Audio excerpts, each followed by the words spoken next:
بەڵام بەڕێزان راپۆرتەکەمان بینیم کە شوبهاندنی دەسەڵات بەوەی کە لە کاتی ماوە بەسەرچووندا وەکو خۆراکی ماوە بەسەرچووی لێ بەسەردێ. من لەسەر دواکەوتنی هەڵبژاردن ترسی دەسەڵات پارتی وێکێتی لە ئەنجامدانی هەڵبژاردن وڵەکانیان بۆ دواخستنی هەڵبژاردن کاریگەریەکانی لەسەر شێوازی حکومڕانی هەرێمی کوردستان و لە دوای 6/11ەوە سەرۆکاتێکە ئەکسپایر دەبنیان ماوەکەیان بەسەر دەچێبن. گفتوگۆ دەکەم لەگەڵ میوانەکەم کەمال ڕەوف نووسەر و ڕۆژنامەنووس لە سلێمانی و لەگەڵ مەکا کەمال زۆر بەخێر بێن. بەوە دەست پێ یەکەم لە هەموو دنیا ینی ڕۆژی هەڵبژاردن دیاری کراوە وەک ڕۆژێکی نیشتیمانی تا ڕادێکی زۆر لە زۆربەی وڵاتەکانە دەبینرێ. بۆچی لە هەرێمی کوردستان ئێمە بۆ جاری حوتەمە دەبینین کە هەوڵ هەیە بۆ دواخستنی هەڵبژاردن بە درێژایی ئەم 30 بۆ 31 ساڵەی ئەزمموی حکومڕانی هەرێمی کوردستان؟ لە ڕاستیە یەکێک لە عیبە گەورەکانی پرۆسەی هەڵبژاردن یاخود سیستەمی حکومڕانی ئەوەی کە متمانەی بە هەڵبژاردن و بەشداری پێکردنی خەڵکە لە ڕێگای دەنگدان و سندوقانی هەڵبژاردنەوە گەورەترین عیب ئەوەیە کە هەڵبژاردن لە وادەی خۆیان نەکرێت. و یەکێکە لە خەل لە گەورەکان کە ئەتوانم بڵێم وەکو کفرێکی سیاسی مامەڵی لەگەڵ ئاکرێ و سەیر دەکرێت کە هەڵبژاردن بە ویستی گروپێک یا چەند گروپێک یا چەند کەسێک یا چەند لایەنێکی سیاسی بارزوی خۆی کاتەکەی گۆڕن. خۆ ئەگەر ڕووداوێکی سروشتی لەم وڵاتە ڕوویداوە ئەوە بۆتە بەربەست ئەوە توانین حجەیەکی بۆ دۆزرێتەوە، بەڵام کە هیچ ڕووداوێکی سروشتی نەبووە، هیچ کارە ساتێک ڕووداوێکی قەبەی وەها نەبووە کە بکاتەوەی کە تۆ هەڵبژاردننی بۆ دووە بخەی. ئەم دواخستنی هەڵبژاردنە هیچ مانایکی بۆ نامێنێتەوە جگەلەوەی کە دەلالەتێکی سیاسی هەیە لە پشتیەوە. باش کا کەمال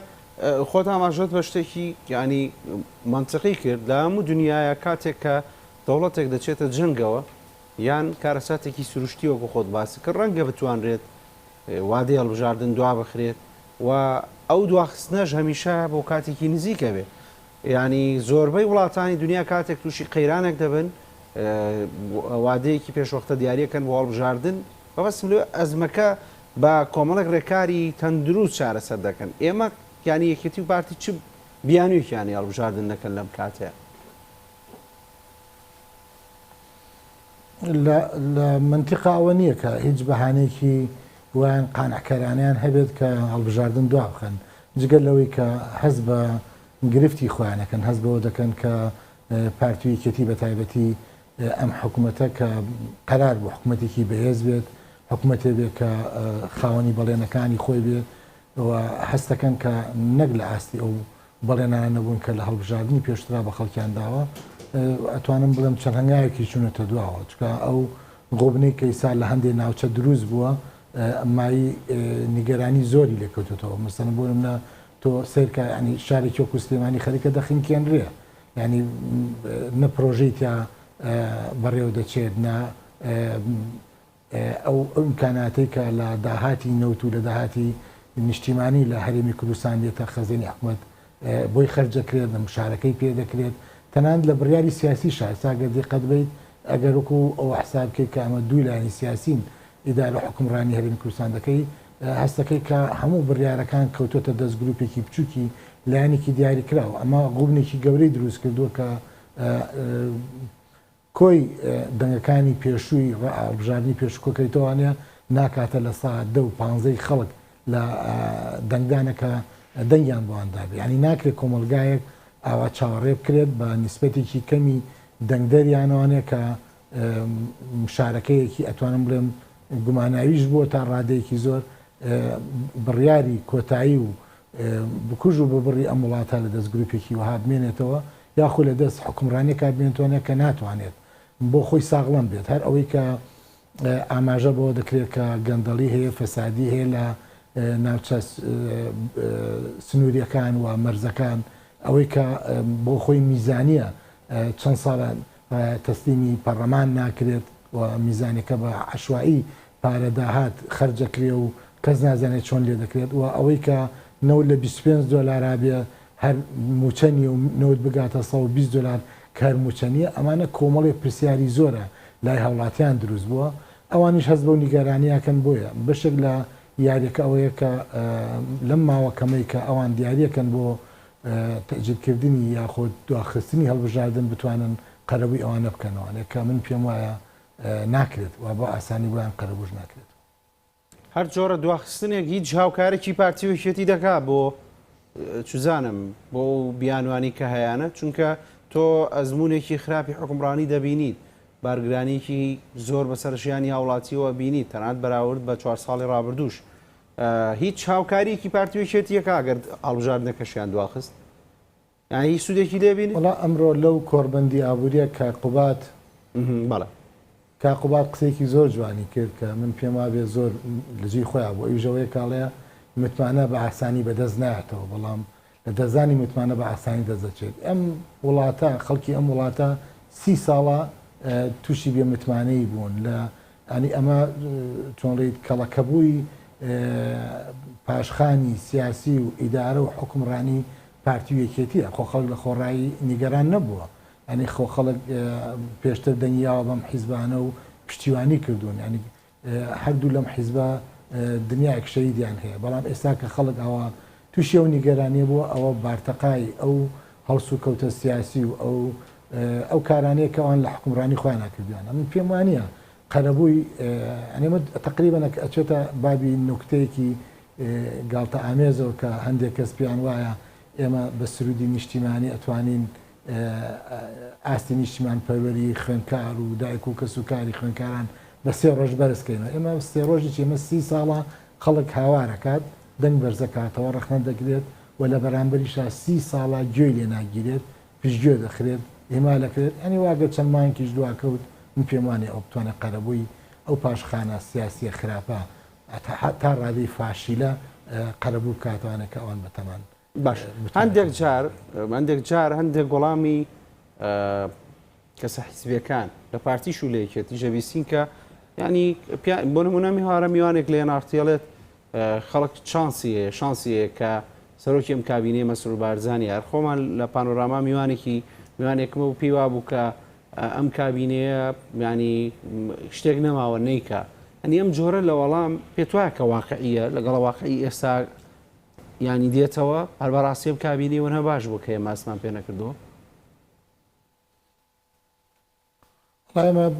بە پێچوانەکەی بینین بەداخەوە کەوایە خۆمە پێمان خۆش نییە کە ئەوان تووشی شکست و فەشەل بن چکە گەڕوان تووشی فەشەل و شکست بن خەڵک قەرەبۆکەی بێباتەوە خەڵک زەریبەکەی ئەدات بەڵام بەداخەوە ئەم کابینی فاشلترین کابینە بۆ لە حکوومەتی هەرێمی کوردستان کە ئەوان ئاوامەتهێکن و هەر بە ئەم قسەی من نییە ئەمە قسەی بەشێ لە وەزیرەکانە بەشێ لە بەرپرسەکانە کە بەشدار لە حکوومەت لەم کابینە ئەگەر من پرسیار بکەم وجودی پەرلەمان لەکوایە وجودی وەزیرەکان لەکوایە وەزیرەکانی ساش کاچن کارێککەن ئەبێ بڵێن بە سەرپەرشتی بە فلان ڕای سپاردین ئەو کارەمان کرد هیچ وەزیرێک وەزیر نییە لە ئەم وەزارەتی ئەم حکوومەتە بەداخەوە وەزیرەکانی گۆڕان و یەکێتی و ئیسلامیەکان و هەچ کەسێک بەشدار بێتیایە ڕۆڵی وەزیری لە دەستداوە ئەوەی کە تەنها بڕیارێک منە بیستمە هەندێک وەزیر هەیە بەڕێوەبەری گشتەکەی لەبەری لە حیزبێکی تر ئەو دەسەڵاتی زیاتر لە وەزیرەکە ئەمە چ حکومڕانیەکە ئەوان قسان لەسەرەوە کرد کە ئەم کابینەیە کابینەی بەهێز و ڕاماڵینی ماوەی دوو ئیدارەیە بەڵام ئێستا دوو ئیدارەی لە جاران زیاتر زەقبۆتەوە ئێستا کێشەکان لە جاران زیاتر زەقبۆتەوە خۆ لە کابینەکانی پێشوا هیچ نەبێت جۆرێک لە هەماهەنگی هەبوو ئێستا لەم کابینە و هەماهەنگیش لەبێنی لایەنە سیاسەکانان نییە ئەوە تا لەسەر پۆستێک لە بەغا خەریکە لە گەیەنە مریشکە ڕەشە من پێم وانە لەم ئەم کابینێ سەرکەوتوو بێت و پێم وانە ئیدارەدانی مامەڵەکردنی پارتیویەکێکیش بەیەکەوە نەک لەگەڵ کۆمەڵگا تەنان لەگەڵێکیشە مامەڵێکی ساغڵەم و تەندروستیان نەکرد و ئومێد بەخش نییە بۆ خەڵکی کوردستان باش کاکەمال تۆ دەزانی لە هەموو دنیا ئەزمموی حکومڕانی ینی ئۆپۆسیۆن و دەسەڵات زۆر جار دەکەونە منافەسە و ململانەیە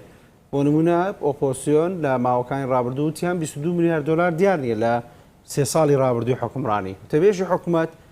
کاتێکە دەرکەوت لە کۆنفرانسێکی ڕۆژنامەنووسیە لە ئێمە دانابەزینەوە ئاستەی کە وەڵام بینەوە من مەبەستم لەوەیە کە تۆ دەزانی کە لە دنیاە ئۆپۆسیۆن و حکوومەت کێبرکێ دەکەن ململانێ دەکەنەوە ئۆپۆسیۆن شەڕی ئەوە دەکات کە زیاترین خزمەت لە ڕێگەی حکوومەتەوە بگایان ڕخنەکانی ئەو هۆکارێک بێ بۆ زیادکردنی خزمەتکردنی هاوڵاتی ینی حکوومەتێک کە بڵێت من ناچمە ئاسی ئەوەی کە لایەنێکی ئۆپۆسیۆن ڕخنەی گرتووە ینی ئەمە چۆن جۆرە بیرکردنەوەیەک بێت تۆ دەزانی لە هەموو دنیا ئۆپۆسیۆن هەیە ڕخنەی هەیە و ڕکابەری دەکا و کەم و کوڕەکانت دەرەخە. خۆی لە ڕاستیان حکوومەتە تا ڕادێکی زۆر حکوومەتێکی بیرۆقراتیە، حکوومەتێکی فەوقیە، حکوومەتێک نییە دابەزی بێتە خوارانەیە. ینی دنیای کێشەی کۆمەڵایەتی هەیە، دنیای گرفتی کۆمەڵایەتی هەیە، ینی حکوومەت بێباک. من بۆ خۆم پێم وایە بۆیە ئەڵم خراپترین حکوومەت و کابینە بۆ لە سەراستی هەرێمی کوردستان بەو دەلیلا ناڵێم کە ئەم حکوومەتە تووشی خەمساردێکی زۆر بووە. ینی دیوارێک دروست کراوە بۆی کە دەنگی خەڵک و کۆمەلگا نەکرد ئۆپۆزیسیۆن بە دەسەڵات نەگا، بێئومێدی خەڵک لە جاران زیاترە و بێمتمانەی تا ئاستێکی زۆر هاتووە کە من پێم وابێ لە ڕابردووە جۆرێک ئومێدێکە بوو ئەدود لە هەڵبژاردنێکە شتێک دەکرێت کە ئەتوانێت کاری بکات. چکە ئێستا حکومڕانیە ئێستا تقریبان حکومڕانێکە بەبێوی کە بە دەستور کرابێ بە وێژ دەکرابێ حکومڕانێکی ڕاستیە تا ڕادێکی زۆر پەرلەمانی نییە، چکە ڕۆڵی پەرلەمانوانیان کوشتووە و تەنان لە ڕۆڵی شەریکەکانیشان کوشتووە، چکە ئەوانی تر وەکو شەریک مامەڵە لەگەڵان ناکرێ، ئەوەی وەکو هاوبەش لەگەڵانە مامەڵە لەگەڵ گۆڕان و یەکێتیا کراوە بەداخەوەکەوە بەداخەوە بەرپرسیارترن یەکێتی گۆڕانوانیە لە واقعیکە دروست بووە نیگەرانێت، چکە ئەوان پێکێنەری حکوومەتن و ئەوان بەو هاوبەشی ڕازی بوون. بەڵێ بەڵێ بۆ هاوبەشێ ڕازین کە بەداخەوە، چکە ئەوە مانای شەراکەت نییە. بۆ نمونە مەسەن تۆ ناکرێت دەستێمانی پارای خاشاک کۆکردنەوە نەبێ، بەڵام لە پرێکە سەرێکی حکوومەت دەرەچێ ئەڵێ 6 ملیار بۆ پرۆژە خزمەت گوزاریەکانی هەولێت. مەسەرەن تۆ لە سلێمانی گرفتی گەورەت هەیە و پارێزگا تووشی ئیفلیجی بۆ، بەڵام لێ 29 ملیار دینار تەرخانەکە بۆ پرۆژەی خزمەت گوزاری. لێرە یەک پرۆژەمانەیە 100 مەترەکەیە ناتوانن تەواویکەن لە بەروی پارە نانێرێ لە حکوومەتەوەوانێ. ئەوەی کە ئێستا ئەوەی کە ئێمای بینین ینی دابشکارێکی ناعادیلانەی گەورەیە و غەدرێکی گەورە لە بەشێکی نیوەی کۆمەلگای هەرێمی کوردستان ئەم بەشی کە چۆتە ناو ئیداری حکومڕانی ئەمانەوە غەدرێکی گەورەی لێ دەکرێت و بەشەکەی تریشی لە ڕێگای ئەوەی کە جۆرێک لە سەرکوت هەیە، جۆرێک لە بێئومێدبوون هەیە لەوەی کە دەنگی ئازاد هەبێ بۆ خۆی گیراوەکانی بادینان بەڵگەیەکی گەورەیە بە لێشا و خەڵک گیراوە بەبێ ئەوەی کە لێکۆڵی جدیان لەگەڵا کرابێ هەمووی بە جاسوس و بە کەسانی خراپ لە خەڵمدراون کە ئێمە ئەزانین کە ئەوانە نە خەڵکی خراپن و نەشایستەی ئەو ئەزێدان و گوشارن کە لە سەریان دروست کراوە. بۆیە ینی بێمتمانەیەکە گەیشتۆتە ئاستێکی زۆر و بیرۆقراتی حکومڕانی لە هەرێمی کوردستان لە ئاستێکی ئەوە نەباڵایە کە ئاسان نییە تۆ بڕی بە 4 مانگ 5 مانگ هەنێک سەرمایە گوزاری لە هەندێک شەقام و هەندێک شوێنە بتوانانی سەرنج و متمانی خەڵک بەلای خۆتان. باش لە دوای 6 یانزەوە پێویستە چۆن مامەڵە لەگەڵ سەرۆکاتیەکان بکرێت؟ لانی کەم ئۆپۆسیۆن دەبێت چی بکات؟ لە دوای و کاتەوەی تر وامەکەیان بەسەرە چێ؟ خۆی ئێمە وەکو میدیاکار ئەزمونێکی زۆر تاڵمان هەیە لەگەڵەوە، چکە نەمانەزانی بڵین ئەوانە ماوە بەسەر چوون، ئەمانە ئەکسپایر بوون، ئەمانە کاتیان بەسەر چووە. تۆ نازانی چۆن وەکو میدیاکار، چکە ئەم ئەزمونە مەگەر لە شوێنێکی وەکو هەرێمی کوردستانە ئەمە دووبارە و سێبارە و چواربارە بێتەوە. نزیکەی وازام حوتەم جارە کە ئێستا تاکو ئێستا لەم ئینتیخاباتانەی لە هەرێمی کوردستان ناکرێت کات دوآخرێ و فرسە ئەدرێتەوە بە کەسێکی تیرۆوانە. من مەگەر لە شوێنێکی وەکو یەمەنی عەلی عەبدوڵڵا ساڵح شتێکی وا ڕووی دابێت کە بەعرزی خۆی بڕیاری دابێوانە. بۆیە لە هیچ پرۆسەیەکی دیموکراتی لە هیچ وڵاتێکی دیموکراسی ئەم نموزەجە نابینی. بۆ ئێمە وەکو ڕۆژنامەنووس دەستە پاچێک نازانین چۆن تعبیر لەو بەرپرسانە بکەین، چۆن تعبیر لە پەرلەمان بکەین، لە وەزیرە بەڕێزەکان بکەین، لە دوای ئەوە چیان پێ بڵێن بڵێن ئەمانە ئایا وەزیرن ئاخر شەرعێتیان نییە لە ڕووی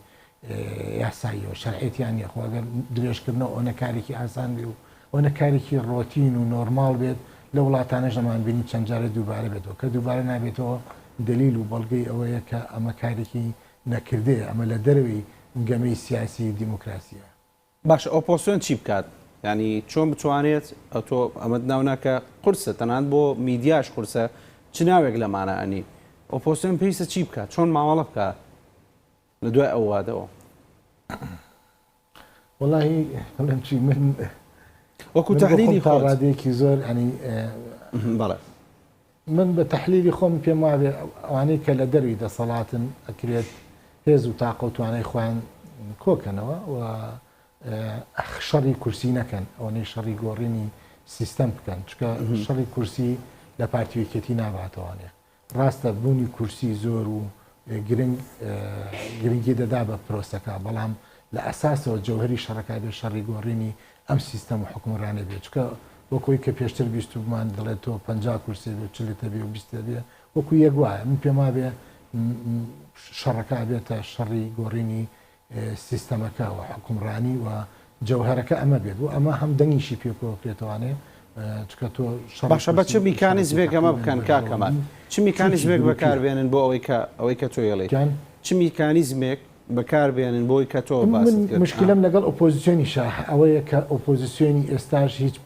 هیچ پرۆژەیەکی بەرچاوڕۆشنیان نییە بەغێری بڵاوکردنەوە وەکو میدیا ئیشەکەن وەک بەغێری بڵاوکردنەوەی ئەو کۆمەڵە داتا و ئەو بەڵگانی کە لەسەر گەندەڵی و فەسادی ئەم کۆمەلگا و سیستەم و حکومڕانی هەیە ئەمە من پێما بێ هەموو تاکێک مناڵی بچووکی ناو ئەم کۆمەلگایە کەسانێک کە هەمی سیاسیانیە لەوە تێگەیشتون کە ئێمە لە ناو چ گەندەڵستانێکە مامەڵاکەین و ئەوانەی کە دەوترێ و دەگوترێ و بەڵێن دەدرێت هەمووی شتی کاتی و ڕۆژیە بۆ هەڵبژاردنە تۆ پێویست بە پرۆژەیەکی گەورەتر لەمەکە ئەم پرۆژەیە پرۆژێکی نیشتیمانی بێ بەقەدەرەوەی کە پرۆژێک بێ بۆ دەستێنانی کورسی و دەنگ من پێم وایە بەمە هەم خەڵک کۆ بێتەوە متمانەی شەر نیە لەم هەڵبژاردنە ینی تۆ بۆ هەڵبژاردنێک گرە لەسەر هەڵبژاردنیە بکەیت مەرج ئەوەیە کە تۆ گرە لەسەر گۆڕینی کۆی سیستەمەکە بکەیت جا بەشداریکردن لە هەڵبژاردنە ڕەنگە لە لەحزەیەکە بەشێک بێ لەو میکانیزمە مقاتعکردنی هەڵبژاردنی ڕەنگە بۆ خۆی لە لەحزەیەکە بەشێک بێ لەو میکانیزمی کە تۆ توانیت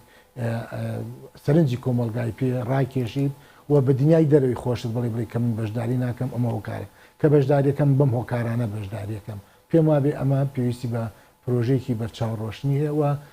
دیلیتکردن من لەگەڵ دیلیتکردنانی بچکە بۆ خۆی پارتیویەکێتیش سەرباری و کێشانی کەیانە دوو هێزن باقین هەن ئیمکاناتیانەیە مستەمسەکاتی ئەویان بەدەستەوە ینی چۆنڵێت ئیمکاناتی ئەویان هەیە کە هێزە ئەقلیمیەکان پشتیوانیان کەن بۆ هاوسنگی هێزە بینی شیع و سونە لە بینی هێزەکانی تر و بەرژەوەندێکی گەورەی مادی دروست بووە لە بینی هەندێک کۆمپانیای گەورەی بیانی لەگەڵ ئەم بەرپرسانی ئێرە ئەمانە بە ئاسانی سفر ناکرێتەوە تەنها شتێک کاتوانێت ئەمە سفری کاتەوە کۆمەلگای خۆمانە و دروستکردنی ئەو متمانەیە کە ئەم حکومڕانیە یا دروستکردنی ئەو تێگەیشتنیە کە ئەم حکومڕانیە فەشەلیە ناوە و ناتوانێت کۆمەلگای کوردی بپارێزێت لەبەردەم ئەو ئەگەرانەی ئەو مترسیانەی کە سبێنێ لە ڕێگای عێراق و ئێران و تورکیا و وڵاتانی تر بەرە ڕوومانە بێتەوە و ناتوانێت زەمانت با بە گەنجەکانمان بەلاوەکانمان کە تازە پێگەن بەمە ڕازی بن و ناتوانێت کۆمەلگایەکی ساغڵام کە لەسەر پێی خۆی ڕاوەستا بێت دروستکات تۆ پێویست بەوەیە کە هێزیکە لە بەستراکچەری نوێ بینیتە پێشەوانێ و پەلەر نەکەی لەوەی کە تموحەتە بێت کە بە پەلا ئەتوانی ئەم دەسەڵاتە وەڕانکاری پێ بکەیت ئەم نەفەسا من پێما بێت ئەکرێ نەفەسێکی بکرێتە نەفەسێکی نیشتیمانی بۆ کۆکردنەوە بۆ ڕێخستن و بۆ تیارکردنی ئەو گەنجانەی کە تازە پێگەن ئەم گەنجانی کە ئێستا تازە پێگەن چ بیرەوەرێکیان لەگەڵ ڕاپەڕی نانیە نەگەلەوەی لە پێش ڕاپەڕی نان پێشمەرگە چۆن بۆ چینە بووە من پێم وایە ئەکرێت هەموو ئەمانە بە ئاستێکی فراوان عەقڵانی بە میتۆدێکی زانستی کۆکرێتوانێ و ئەمانە بکرێتە پارسەنگی ئەم لاستەنگی کە ئێستا هێزەکانی ناو دەسەڵات بۆ خەڵکیان دروست کردووە بۆ شکۆی ئینسانیان هێناوەتە خوارەوە و متمانیان بە نیشتیمان و بە نیشتیمان سازی گەیشتووە بە ئاستێکی سفر ئەمانە دروست کرێتەوە سەر لەبەری بەڵام ئەوانە نەخێتە بەرگیرفان و بەردەستی ئەوانی کە وڵاتیان والێ کردو بکرێتە بەردەستی کۆمەڵی خەڵکی کە دەستی ئەمین بێ بۆی کە ئایندەی کوردستان بپارێزێ. بەڵێ سوپاس بۆ کەمال ڕەوف نووسەر ڕۆژنامە نووس دەستێمان و لەگەڵم بووی زۆر بەخێر بێ خۆشحاڵ بووم لەگەڵمان بووی.